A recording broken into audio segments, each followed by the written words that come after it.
மிருகசீரிஷம் போலவே தான். இந்த அவிட்டம் நட்சத்திரக்காரர்களுக்கு வந்து மிருகசீரிஷம், சித்ரா நட்சத்திரம், அவிட்டம் இவங்க 3 பேருக்குமே செவ்வாய். இந்த அவிட்ட நட்சத்திரக்காரர்களுக்கெல்லாம் பார்த்தீங்கன்னா, கொஞ்சம் அ மகரம், கும்பத்தில இருக்கிறவங்களுக்கு இந்த அரசியல் ஈடுபாடெல்லாம் கொஞ்சம் அதிகமாகவே இருக்கும். அ அவங்களுக்கு வந்து ஒரு அந்த அதிகார தோரணையுமே வந்து நல்லாருக்கும். அவங்க நல்ல ஒரு கேப்பபிள் அட்மினிஸ்ட்ரேட்டராவும் இருப்பாங்க. அவங்களுக்கு செவ்வாய் நல்லா இருக்கணும் ஜாதகத்துல.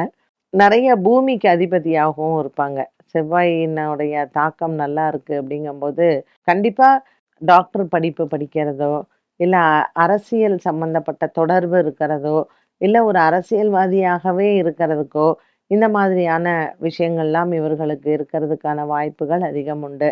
ஸோ இந்த அவிட்டம் நட்சத்திரக்காரர்களுக்கு செவ்வாய் அவங்களுடைய ஆரம்ப கால தசா அப்படிங்கும் பொழுது, ஜாதகத்திலயும் செவ்வாய் நல்லா இருக்கு அப்படின்னா, இவங்களெல்லாம் அடிச்சுக்கவே முடியாது. ரொம்ப நல்லா வருவாங்க லைஃப்ல. அண்ட் இவங்களுக்குன்னு பார்க்கும்பொழுது, பெரிய அளவுக்கு பாதிப்புகள் எல்லாம் இருக்காது.